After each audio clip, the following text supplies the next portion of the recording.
निकालेंगे पुराने नियम से दानियल की किताब निकालेंगे और पहला अध्याय हम निकालेंगे Daniel, book of Daniel chapter. हम उसमें से कुछ आयतों को पढ़ेंगे और फिर आगे हम देखेंगे। मैं आपके लिए पढ़ूंगा बुक ऑफ दानियल पहला चैप्टर, पहली आयत से आगे पढ़ूंगा 8 आयत तक। यहूदा के राजा योयाकीम के राज्य के तीसरे वर्ष में बेबीलोन के राजा नबूकदनेस्सर ने यरूशलेम पर चढ़ाई करके उसको घेर लिया।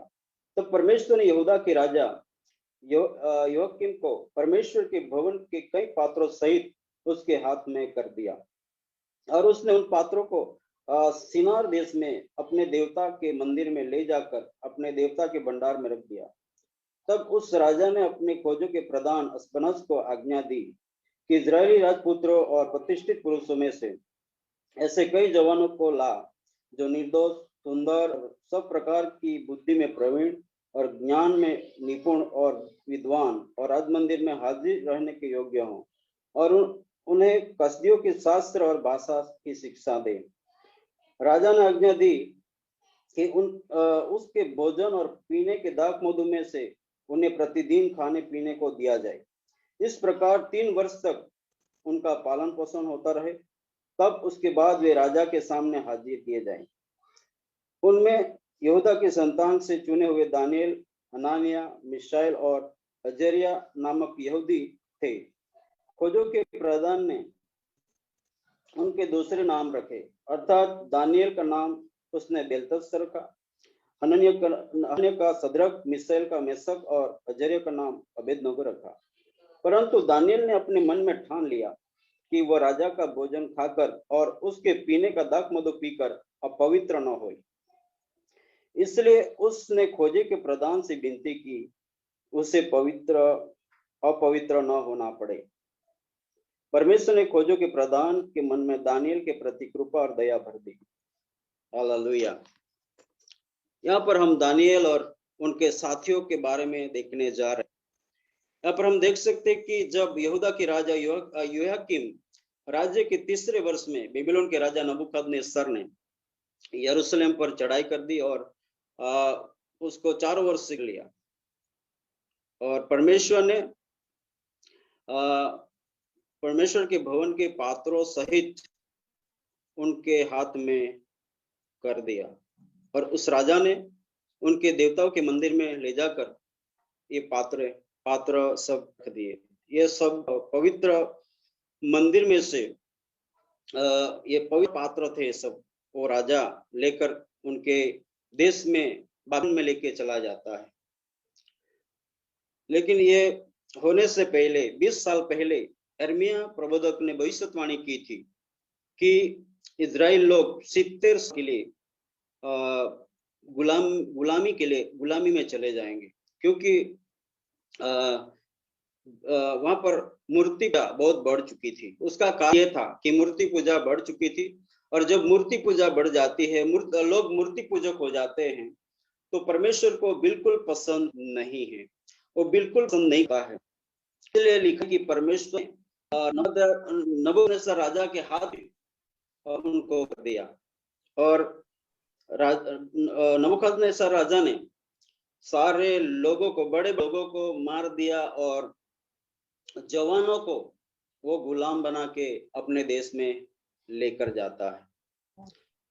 तब उनका जो एक प्रधान था अस्पनाज, उसको आज्ञा देता है कि अच्छे घराने के जवानों को लेके आ, जो अच्छे घराने के हैं, वो निर्दोष हैं, सुंदर हैं और सब प्रकार की बुद्धि में प्रवीण और ज्ञान में निपुण और विद्वान, जो राज मंदिर में हाजिर रहने के योग्य हों। क्योंकि राजा चाहता था कि उनकी वहां की शिक्षा दिया जाए और वहां का उनको भाषा सिखाया जाए और राजा दूसरे राज्यों को जब युद्ध करके, लड़ाई करके जीतता है, तो वो राज्यों को भी संभालने के लिए अच्छे अच्छे जवानों को वहां पर वो रखना चाहता था। इसलिए अपने प्रधान को, जो उनका अधिकारी था, उससे अस्पनास को कहा कि वहां से अच्छे अच्छे जवानों को लेकर आ, निर्दोष मतलब उनके शरीर में कोई भी प्रॉब्लम ना हो, पूरी रीति से फिजिकली रीति से पूरी रीति से वो अच्छा होने पाए, दिखने में भी सुंदर हो और बुद्धि में भी वो प्रवीण हो और ज्ञान से निपुण और विद्वान, मतलब बहुत सारे ज्ञान रखने वाले पढ़े लिखे जवानों को उसने मांगा। और उसमें ये दानियल और उसके साथ 3 साथी जो थे उनको भी लेकर जाता है। दानियल, हनानिया, मिसाइल और अजारिया ये यहूदी थे और उनके साथ कई जवान थे जिनको बंदुआई में लेकर राजा लेके जाता है। परंतु यहाँ पर हम देखते हैं कि राजा एक हुक्म देता है कि उनको 3 साल तक शिक्षा दिया जाए, यहाँ की शास्त्र को उनको ज्ञान दिया जाए, यहाँ की उनको भाषा सिखाए और मेरा खाना उनको खिलाया जाए, मेरा पीना उनको पिलाया जाए। और राजा इन जवानों के लिए अलग से व्यवस्था करता है, मतलब उनको पढ़ाई के लिए, उनके खाने के लिए, रहने के लिए, पहनने के लिए राजा उनको अलग से व्यवस्था करता है। हम देख सकते हैं कि कोई भी गुलाम यदि गुलाम बनकर जाता है, यदि कोई भी किसी को पकड़ के राजा ले जाए तो उनके लिए अच्छी पढ़ाई या अच्छी सुविधा वो मुहैया नहीं करेगा।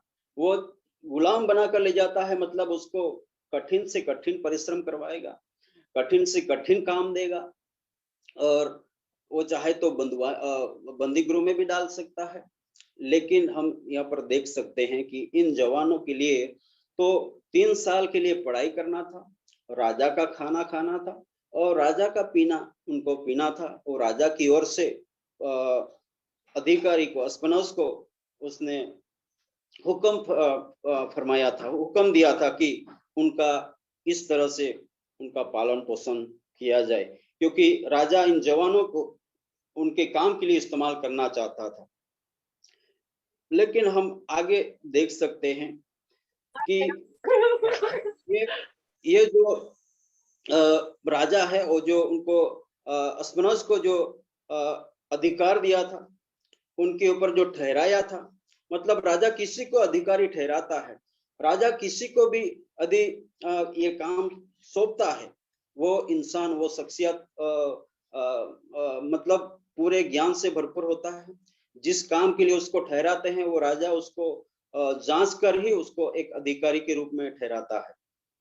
और ये अस्पनोस जो है वो अच्छा पढ़ा लिखा होगा और उसको अच्छा ज्ञान होगा और वो खाने के बारे में भी अच्छी जानकारी रखता होगा, जैसे कि डॉक्टर्स लोग जानते हैं कि कौन से फ्रूट में कौन से विटामिन होते हैं, कौन से मिनरल्स होते हैं, कौन से सब्जी में कौन से विटामिन होते हैं, ये सारी बात जो डॉक्टरों को नॉलेज होता है, इस प्रकार इस अधिकारी को, इस प्रधान को इसके बारे में बहुत सारा नॉलेज होगा। इसलिए राजा ने उसको ये जिम्मेवारी दी थी कि उनको अच्छा पढ़ाना है 3 साल तक मेरा खाना उनको खिलाना है। लेकिन हम यहाँ पर एक बड़ी बात को देख सकते हैं कि पहले वो क्या काम करता है कि इन जवानों का नाम बदल देता है। और यहाँ पर लिखा है कि खोजों के प्रधान ने उनके दूसरे नाम रखे, अर्थात दानियल का नाम उसने बेलतशस्सर रखा, मतलब दानियल का मतलब है यहोवा मेरा न्यायाधीश, लेकिन उसने वहां के देवताओं के नाम से रखा बेलतशस्सर, मतलब कि बेल कुंवर या बेल कुंवर की रक्षा की जाए। और आगे हनानिया का नाम उसने रखा कि सद्रक, मतलब सोन गॉड, सूर्य परमेश्वर। और मिसाइल का उसने नाम रखा अजर्या, और अजर्या मिसाइल और उसने मिसाइल का नाम रखा कि मेसक, मतलब लाइक गॉड, परमेश्वर जैसा।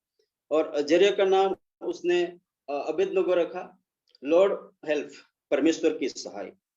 इस तरह उसने उनका नाम बदल दिया। और उसने पहले तो उनके नाम बदल दिए, लेकिन दानियल ने क्या अपने जीवन में अपने मन में ठान लिया कि परंतु दानियल ने अपने मन में ठान लिया कि वो राजा का भोजन खाकर और उसके पीने का दाख मधु पीकर पवित्र न होए। उसने ठान लिया कि मैं राजा का खाना नहीं खाऊंगा, मैं राजा का पीना नहीं पीऊंगा और अपने आप को अपवित्र नहीं करूंगा। मेरा आज का टॉपिक भी यही है कि दानियल ने अपने मन में ठान लिया कि वो राजा का भोजन और दाख मधु पीकर अपने आप अपवित्र न करेगा। तो हम देख सकते हैं कि यदि कोई इंसान, कोई शख्सियत यदि वो गुलाम बन के दूसरे देश में जाता है या राजा उनको गुलाम बनाकर ले जाता है, तो वहां पर राजा की चलती है, जो राजा जो फरमाए वही करना पड़ता है। अब तो गुलाम है उसकी नहीं चलती है। लेकिन यहाँ पर दानियल के जीवन से तो हम कुछ और देखते हैं कि वो अपने मन में मान लेता है कि राजा जो मेनू दिया वो नहीं, लेकिन वो चाहता है, वो खाना चाहता है।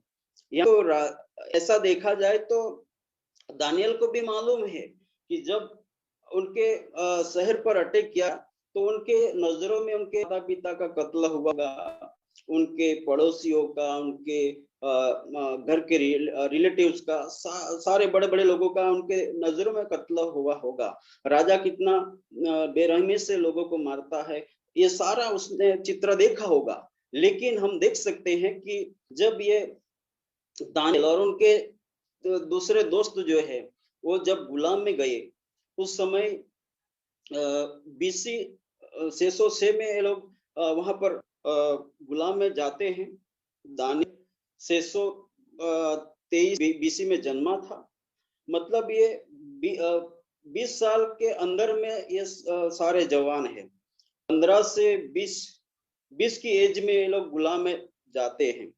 और ये जवान जब गुलाम में जाते हैं और उनका कोई साथ में माता पिता नहीं है, उनका रिलेटिव नहीं है, उनका कोई तरह नहीं है, उनको कोई बड़ा देखने वाला कोई नहीं, तो वो जवान लोग कोई भी खाना खा सकता है, कोई भी पीना पी सकता है और वो कैसा भी जीवन बिता सकता है।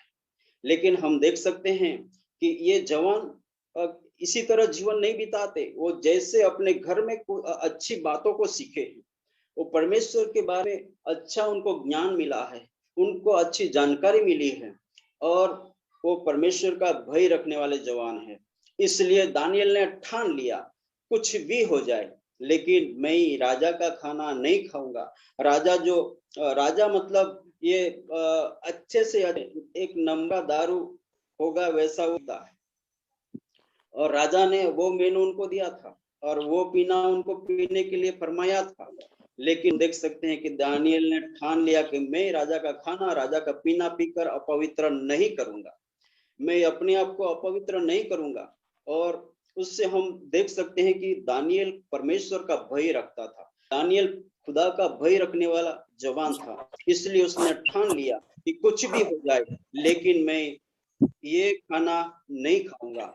क्योंकि हम देख सकते हैं कि राजा के किचन में बहुत बड़ा भोज बनता है, वहां पर बहुत सारे जंगली प्राणियों और पालतू प्राणियों और बड़े बड़े पक्षी और चिकन, अलग अलग जाति के चिकन काटे जाते हैं और वहां पर उनके ताऊ के आगे पशुओं का बलि किया जाता है। उसका दानियल जानता था कि उनके देवताओं के आगे बलि चढ़ाया हुआ खाना मैं नहीं खाऊंगा, मैं उनके देवताओं के आगे बलि चढ़ाया हुआ खाना खाकर अपने आप को अपवित्र नहीं होगा करके वो अपने आप में ठान लेता है। और वो जिस अधिकारी को उनके ऊपर ठहरा, जिसका नाम अस्पनाज है, उसने कह दिया कि मैं राजा का खाना नहीं खाऊंगा और उसका पीना मैं नहीं पीऊंगा, मेरे लिए सिंपल खाना होना, मेरे लिए पानी पानी होना।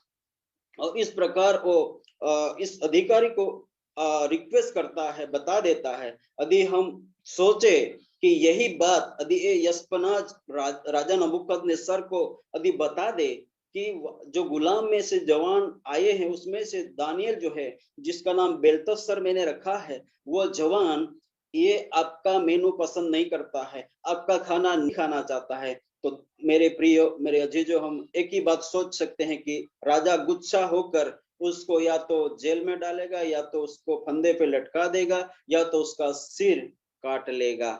यही राजा का फरमान और हुक्म रहता है।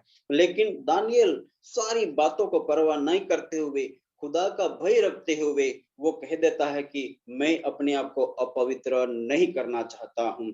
और हम ये बात भी देख सकते हैं कि ये अस्पनाज, ये राजा का बहुत ही पसंदीदा या नजदीक में रहने वाला अधिकारी होगा, इसलिए इस अधिकारी को उसने अधिकार दिया और उनके ऊपर जिम्मेवार ठहराया था। लेकिन ये अधिकारी के जीवन में हम आगे पढ़ते हैं तो वहां पर लिखा है कि परमेश्वर ने खोजों के प्रधान के मन में दानियल के प्रति कृपा और दया भर दी। हम देख सकते हैं कि ये अधिकारी भी गुस्सा हो सकता है, लेकिन परमेश्वर ने उनके जीवन में काम कर दिया, उस अधिकारी का मन बदल दिया, और उसके वजह से उस दानियल के प्रति उसने कृपा और दया, उनके दया किया। और ये बात ये राजा तक नहीं पहुंचती है, ये अधिकारी ये बात राजा तक नहीं पहुंचाता है, क्योंकि परमेश्वर की वजह से ये दानियल जोखिम उठाता है। परमेश्वर का भय रखने वाला दानियल होने के नाते वो जोखिम उठाता है। इस बात को परमेश्वर जानता है,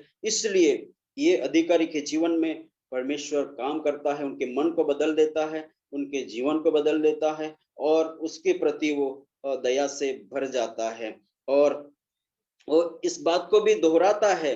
मैं खोजों के प्रधान ने दानियल से कहा, मैं अपने स्वामी राजा से डरता हूँ, क्योंकि तुम्हारा खाना पीना उसी ने ठहराया है। ये मेनू तो राजा ने दिया है। मैं मेरे स्वामी मेरे राजा के बारे में मैं जानता हूँ, कहीं ऐसा ना हो कि वह तेरा मुंह और तेरे संग के जवानों के उतरा हुआ और उदास देखे, तो और तुम मेरा सिर राजा के सामने जोखिम में डालो। मतलब उसको मालूम था यदि मैं उनकी बात को, दानियल की बात को, उनके साथियों की बात मानकर जो राजा ने मेनू दिया है वो मैं नहीं दूंगा, वो खाना नहीं दूंगा, वो पीना नहीं पिलाऊंगा, तो यदि राजा कभी विजिट करे, राजा कभी यहाँ पर देखने आए कि मैं जो खाना फरमाया हूँ, मैंने जो मेनू दिया है वो पालन हो रहा कि नहीं, उसी अनुसार उनको खाना दिया जा रहा है कि नहीं, इस बात को राजा को पता चलेगा तो मेरा सिर कट जाएगा, या तो मुझे जेल में डालेगा, या तो मुझे फंदे पे लटका देगा। ये उनको भी मालूम था, लेकिन परमेश्वर ने उनके जीवन में काम किया, और उसकी वजह से वो राजा तक बात नहीं पहुंचती है। और इस बात को जब दोहराया तब दानियल ने कहा कि तब दानियल ने उस मुखिया से, जिसको खोजे के प्रधान ने दानियल हनानिया, मिसाइल और जरिया के ऊपर देखभाल करने के लिए नियुक्त किया था, कहा, मैं तुझसे विनती करता हूं कि अपने दासों को 10 दिन तक जांच, हमारे खाने के लिए सागपात और पीने के लिए पानी ही दिया जाए।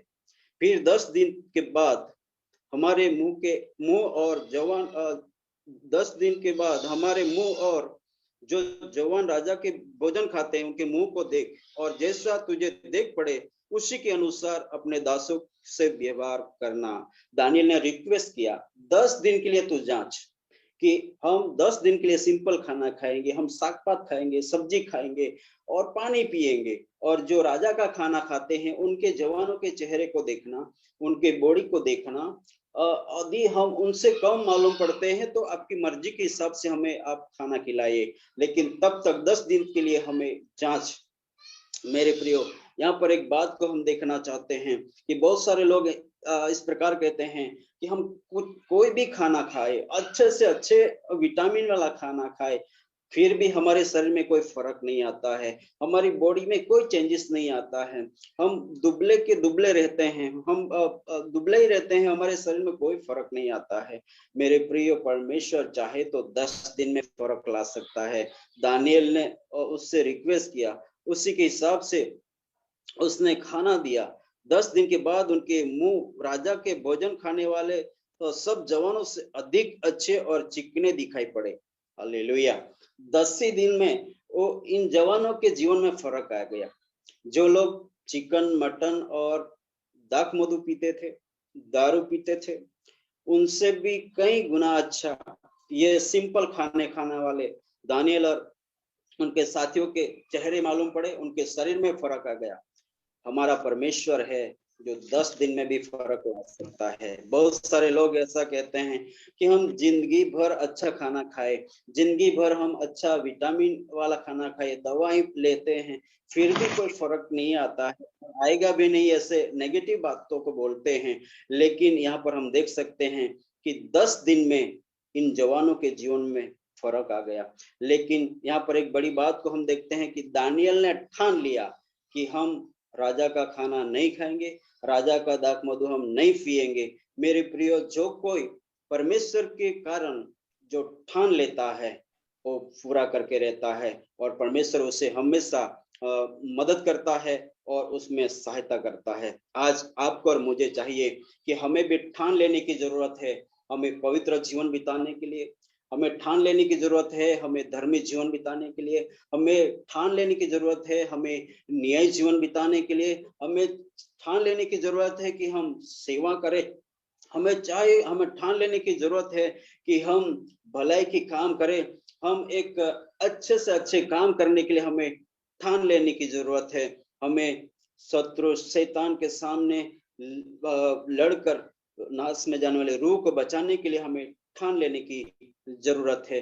हम देख सकते हैं दाऊद के जीवन में, दाऊद अपने पिता की भेड़ बकरियां चरा रहा था, लेकिन एक दिन उसके पिता ने अपने भाइयों के लिए खाना लेकर भेजा कि जो मैदान में युद्ध चल रहा है वहां से आप थोड़ा उनके अपने भाइयों को खाना देकर आइए, और वहां से आप जानकारी लेके आए कि क्या चल रहा है, क्या हो रहा है। दाऊद अपने पिता की बातों को इससे बातों को मानकर वो मैदान में पहुंचता है। वहां जाकर देखा तो पर गोलियत जो फलिस्तियों का योद्धा था, जो इजराइल को ललकार रहा था, और वो बहुत ही कदावर था, हाइट में भी बहुत ही लंबा था, 6.5 फुट जितना था।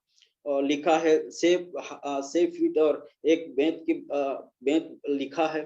तो मेरे प्रियो, उसको देखकर इजराइली लोग घर में छिप जाते थे। ये सारी बातों को दाऊद ने देखा और दाऊद को अच्छा नहीं लगा, और अपने देवताओं के नाम से इजराइल को वो श्राप देता था, ललकार रहा था। इस बात को देखकर दाऊद को अच्छा नहीं लगा, और कुछ लोग बात कर रहे थे कि उसके सामने जो लड़ेगा उसको राजा साउल राजा उसकी बेटी का ब्याह कर देगा, उसको बहुत सारा धन देगा और के पिता के घर को स्वतंत्र कर देगा। ये सारी बात उसने सुनी तो दूसरे लोगों को से उसने पूछा, तो वो लोगों ने भी वही बात बताई।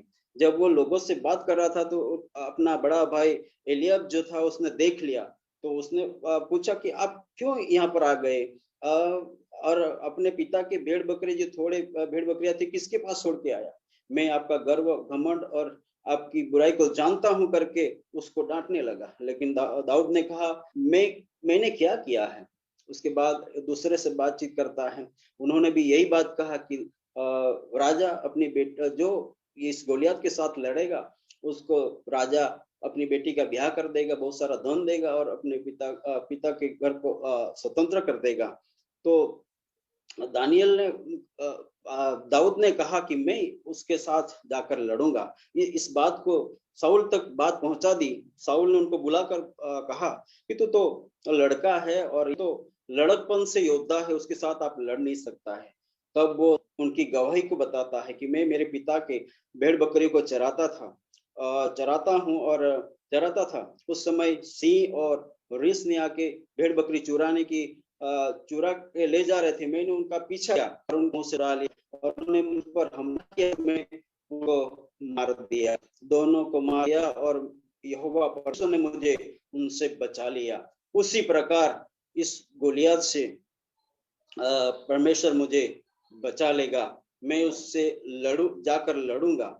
तब साउल ने उनकी बातों को सुना और उसने जिलम और दिया, वो पहना कर उसको चलने के लिए उसने कोशिश किया, लेकिन उसकी प्रैक्टिस नहीं थी, उसकी वजह से उसको पसंद नहीं आया। और वो लाठी गुफन और 5 पत्थर लेता है और अपने एक झोला लेता है, उसमें 5 चिकने पत्थर उठा के वो ले लेता है और गोलियत के सामने लड़ने के लिए वो चला जाता है। जब वो दाऊद को देखता है, दाऊद बहुत ही सुंदर था और उसको गोलियत सामने कर बोलते, क्या वो एक मार के लिए लाठी ले आता है, आज मांस आकाश के पक्षियों और वन पशु को दे दूंगा। तब दाऊद ने कहा कि तू तलवार, भाला और ढाल लेके सामने आता है, लेकिन मैं यहोवा के नाम से तेरे सामने आता हूँ। आज यहोवा तुझे मेरे हाथ में कर देगा और मैं तेरा सिर तेरे धड़ से अलग कर दूंगा। और इसके बारे में लोग जानेंगे कि इज़राइल में एक परमेश्वर है। परमेश्वर तलवार, भाले और ढाल से जीवंत नहीं करता है, वो सारी मंडलियां जानेगी। इस प्रकार दाऊद उनको कहकर वो गोफन में पत्थर डालकर आगे जाके उसके सर में मारता है और ये पत्थर उसके सर में फंस जाता है। उसके बाद वो मुंह के बल सामने गिर पड़ता है।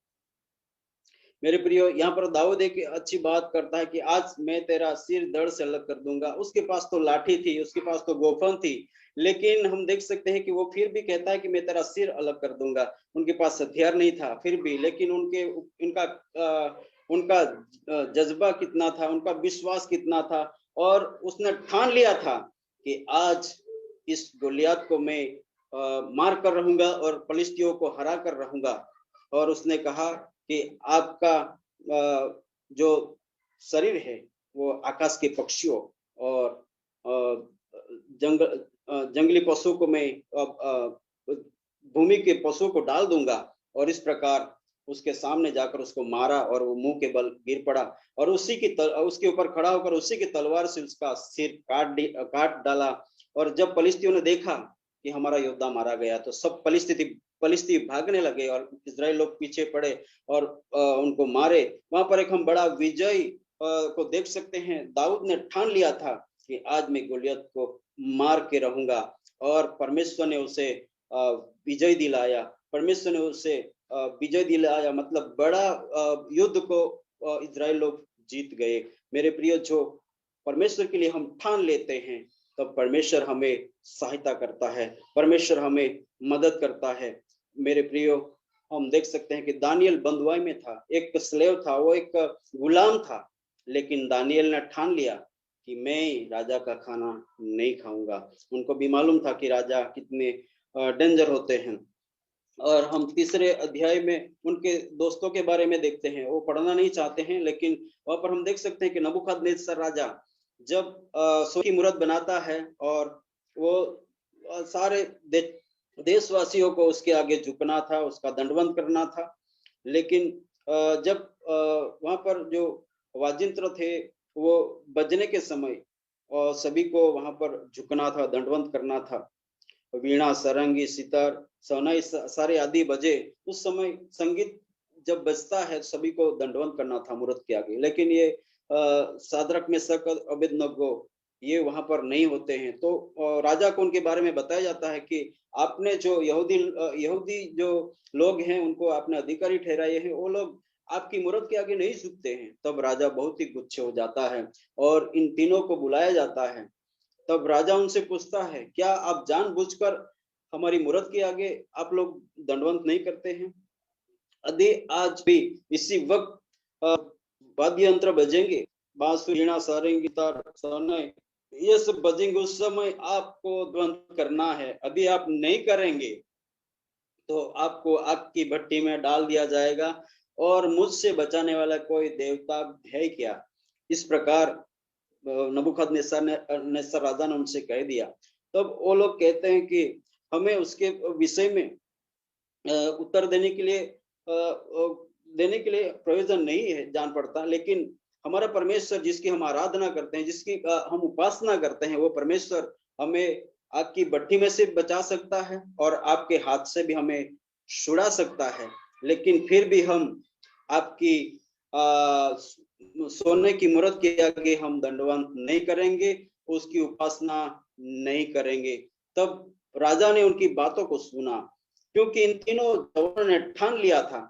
कुछ भी हो जाए, लेकिन हम मूर्त के आगे झुकेंगे नहीं, मूर्त का हम आराधना नहीं करेंगे, क्योंकि हमारा जिंदा परमेश्वर है जिसकी हम उपासना करते, जिसकी हम आराधना करते हैं, उसके सिवा हम किसी के आगे नहीं झुकेंगे। और उन्होंने तीनों ने एक ही आवाज से साफ साफ बोल दिया कि हम आपकी मूर्त के आगे नहीं झुकेंगे। उस समय राजा का फेस बदल जाता है, वो झुंझला उठता है और उसका चेहरा बदल जाता है, और उसने हुक्म दिया कि ये आग की भट्टी 7 गुनी तपाई जाए, गरम की जाए। और उसी प्रकार किया गया, और उनमें से ताकतवर लोगों को यानी कि पहलवान लोगों को बुलाया गया और इन तीनों को उठाकर इस आग की भट्टी में डाल दिया। लेकिन वो डालने वाले लिखा है झुलस गए, वो जल गए। लेकिन ये तीनों को बांध कर जब डाला तो वहां पर एक चौथा आ गया, वो तो परमेश्वर के पुत्र के रूप में दिखाई देता था। और जब वहां पर प्रभु यीशु मसीह उपस्थित हो जाता है, और तब वहां पर जो आग थी, वो आग उन्होंने 7 गुनी उसको गर्म की थी, तपाई हुई थी भट्टी को, लेकिन वो आग में जो गर्मी थी वो गर्मी गायब हो गई थी, क्योंकि यीशु मसीह सारी कुदरत पर अधिकार रखने वाला वहां पर उपस्थित हो गया था, हाजिर हो गया था। इसलिए इन परमेश्वर के भक्तों को, जवानों को, सादरक मेशक अबेदनगो को एक बाल भी नहीं झुलसता है। और ये लोग ऐसे ही वहां पर घूम रहे थे। जब राजा ने देखा कि हमने 3 लोगों को डाला था, ये तो 4 लोग घूम रहे हैं, उस समय वो पुकारता है और उनसे कहता है कि हे परम प्रधान परमेश्वर के लोगों, सेवकों, आप बाहर निकल आओ। और उस प्रकार उनको बाहर निकाल के जांच करवाता है, तो वहां उनकी आग की गंध भी नहीं आती है, उनके एक भी बाल नहीं जला हुआ है। उस समय हम देख सकते हैं कि उसके बाद वो डंडेरा पिटवाता है कि इनके परमेश्वर के बारे में या इन सेवकों के बारे में कुछ भी नहीं बोलना। जो उसके विरोध में बोलेगा उनके घर उजाड़ दिए जाएंगे और उनको भारे से भारे दंड दिया जाएगा। इस प्रकार उनके बारे में राजा ने कहा, और उनको सबसे बड़ी पोस्ट, मतलब उनको बढ़ती दिया गया, अच्छी पोस्ट पे उनको रखा गया। मेरे प्रिय, हम देख सकते हैं कि इन 3 जवानों ने ठान लिया कि हम मूर्त के आगे नहीं झुकेंगे, और वो नहीं झुके, और परमेश्वर ने आग की भट्टी में से उनको बचा लिया। वो हमारा खुदा है, वो हमारा परमेश्वर है। जो हम ठान लेते हैं तो परमेश्वर हमें सहायता करता है, मदद करता है। ये दानियल ने खाना और दाख मधु नहीं खाया, और हम देख सकते हैं कि वो वहां पर कोई उनको देखने वाला नहीं था। उसकी वजह से वो कुछ भी खा सकते थे, कुछ भी पी सकते थे, उसकी वजह से वो गिर सकते थे। लेकिन उनको पहले से शिक्षा अच्छी मिली थी, उसकी वजह से वो वहां का खाना, राजा का खाना, राजा का पीना नहीं पीते हैं मेरे प्रियो। और एक दूसरी बात को हम देख सकते हैं, वहां का कल्चर वो अपनाना नहीं चाहते हैं, वहां का कल्चर उन्होंने नहीं अपनाया। मेरे प्रियो, हम आज जहां भी हैं, आप यदि हम अपने अपने देश में हैं, यदि हम विदेश में रह रहे हैं, तो मेरे प्रियो, दानियल के समान हम आज गुलाम बन के नहीं गए हैं। हम कोई जॉब के वजह से वहां पर गए हैं, या तो हमारे माता पिता वहां रह रहे थे इसलिए हम वहां पर गए हैं। लेकिन मेरे प्रियो, वहां का कल्चर यदि अच्छा नहीं है तो हमें अपने जीवन में वो अपनाना नहीं है, क्योंकि हमारा परमेश्वर पवित्र है। इसलिए अपने आप को हमें पवित्र बनाए रखने की जरूरत है। मैं जब फ्री होता हूँ, कभी कभी मैं अलग अलग कंट्री, अलग अलग देश के बारे में, अलग अलग देश के शहरों के बारे में यूट्यूब में मैं कभी कभी देखता हूँ, तो ऐसा लगता है कि अमेरिका जैसा देश है, वहां पर बहुत सारे लोग, धनी लोग हैं, पढ़ाई लिखाई में बहुत आगे है, उनके पास बहुत बुद्धि समझ है, लेकिन सुविधा है। लेकिन कभी कभी मैं ऐसा देखता हूँ, उनका सिटी, उनका बाजार, वहां का रहन सहन, तो ऐसा देखता हूँ कि मेरे प्रियो, उनके पास पैसा है, अच्छे मकान है, अच्छी सुविधा है, लेकिन शरीर पे आधे कपड़े रहते हैं। ऐसा कल्चर भी कहीं कहीं देखने को मिलता है। तो मेरे प्रियो, हमें ये सारी बातों से बच के रहना है। वहां का कल्चर हमें अपनाने की जरूरत नहीं है, क्योंकि जिस कल्चर से हमें परमेश्वर से, जो कल्चर हमें परमेश्वर से दूर करता है, अलग करता है, ऐसी बातों से हमें बच के रहना है। ये लोग गुलाम बन के गए, लेकिन उन्होंने वहां का जो राजा का खाना नहीं खाया, राजा का पीना नहीं पिया, वहां का कल्चर उन्होंने नहीं अपनाया। जो राजा ने पूरे देश के एक एक लोग को उसने डंडेरा पिटा के कह दिया कि ये मूर्त के आगे झुकना है, लेकिन ये 3 जवान मूर्त के आगे नहीं झुके, क्योंकि हमारा परमेश्वर जिसकी हम उपासना करते हैं, आराधना करते हैं, वो जिंदा परमेश्वर है। हम जिंदा परमेश्वर की आराधना करना है, जिंदा परमेश्वर की उपासना करना है, उसके आगे हमें झुकना है, उसके नाम को ऊंचा उठाना है। मेरे प्रिय, हमें अपने जीवन में ठान लेने की जरूरत है। यदि हम आगे देखते हैं कि परमेश्वर उन चारों जवानों को सब शास्त्र और सब प्रकार की विद्या में बुद्धिमानी और प्रवीणता दी, और दानियल सब प्रकार के दर्शन और सपना के अर्थ का ज्ञानी हो गया। तब जितने दिन के बाद नबूकदनेस्सर राजा ने जवानों को भीतर ले जाने की आज्ञा दी थी, इतने दिन के भीतर पर खोजों का प्रधान उन्हें उसके सामने ले गया। मतलब 3 साल के बाद अस्पनाज जो उनका अधिकारी था, इन जवानों को राजा के हुजूर में लेके गया।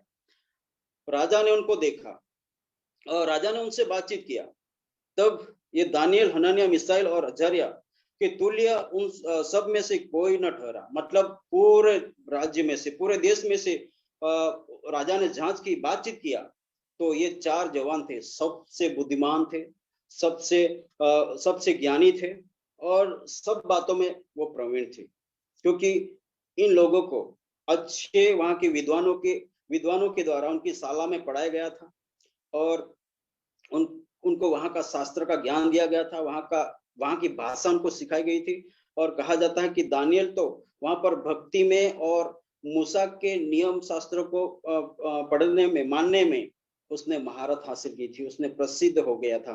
तो मेरे प्रियो, वहां पर जब राजा उनको जांच करता है तो कहा जाता है कि वहां के बुद्धिमान लोग थे, वहां के ज्योतिषियों थे, शास्त्रियों थे, उनसे वो 10 गुने मालूम पड़े। हालेलुया। क्योंकि दानियल और उनके साथी गुलाम में गए थे, लेकिन उन्होंने ठान लिया था कि वो राजा का मेनू नहीं अपनाएंगे, वहां की कल्चर नहीं अपनाएंगे, और वहां का पीना नहीं पिएंगे, और जो उनको अपवित्र करता है उस चीज से वो बच के रहना चाहते थे, और वैसा ही उन्होंने किया। मेरे प्रियो, आज हम जहां भी रह रहे हैं, हमें ठान लेने की जरूरत है। हमें अच्छा काम करने के लिए, हमें अच्छा जीवन बिताने के लिए, पवित्र जीवन बिताने के लिए, धर्मी जीवन बिताने के लिए, न्यायी जीवन बिताने के लिए, और अच्छी सेवकाई करने के लिए, अच्छा काम करने के लिए हमें अपने जीवन में ठान लेने की जरूरत है। और जब हम ठान लेते हैं, वो पूरा करने के लिए परमेश्वर हमें निश्चय सहायता करता है। इन वचनों के द्वारा खुदा हम सबों को बड़ी बरकत दे। आमीन। आमीन, आमीन, आमीन। थैंक यू पास्टर जी। खुदा आपको बहुत बहुत बहुत बरकत दे, जो आपने आज फिर से हमें खुदा के खादमों की, खुदा के बंदों की वो जिंदगी को हमारे ऊपर फिर से वजाहत से बताया कि उनकी जिंदगी ऐसी थी, और उनकी जिंदगियों से हम सीखते हैं कि हमें खुदा के साथ कैसे चलना है। हालेलुया। खुदा की शुक्रगुजारी करते हैं, वो हमारे लिए एग्जाम्पल है, और हमने भी किसी के लिए एग्जाम्पल बनना है, अपनी जिंदगी से दूसरों को नमूना देना है। जब हम खुदा के साथ चलते हैं, वो जो हमारी solid rock Lord Jesus Christ है, जब हम उस पे खड़े हो जाते हैं, कलाम पे खड़े होते हैं, कोई चीज हमें शेक नहीं कर सकती। ना हमें शेरों के मुंह में बेशक डाल दें या आग की भट्टियों में डाल दें। खुदा की शुक्रगुजारी करते हैं जो आपने दाऊद का हवाला दिया। नो मैटर वॉट एवर कलाम लिखे, यीशु हमारा फखर है। हालेलुया। और हमें क्या, फतह से बढ़ के गलबा मिला। खुदा की शुक्रगुजारी करते हैं। और पास्टर जी, आपको बताऊं कि पिछली दफा फ्राइडे को नहीं थे, शायद आपको नहीं पता, सेम मैसेज खुदा ने ऑन द स्पॉट दिया था दाऊद के बारे में ही, लेकिन हमने कुछ डिफरेंट बात सीखी थी। सारा जलाल खुदा को मिले। मैं पास्टर अजय से रिक्वेस्ट करूंगी, खुदा के खादम को ब्लेस करें, आज के कलाम के लिए शुक्रगुजारी करें। और आज जो कलाम हमने सुना है, इन खुदा के बंदों की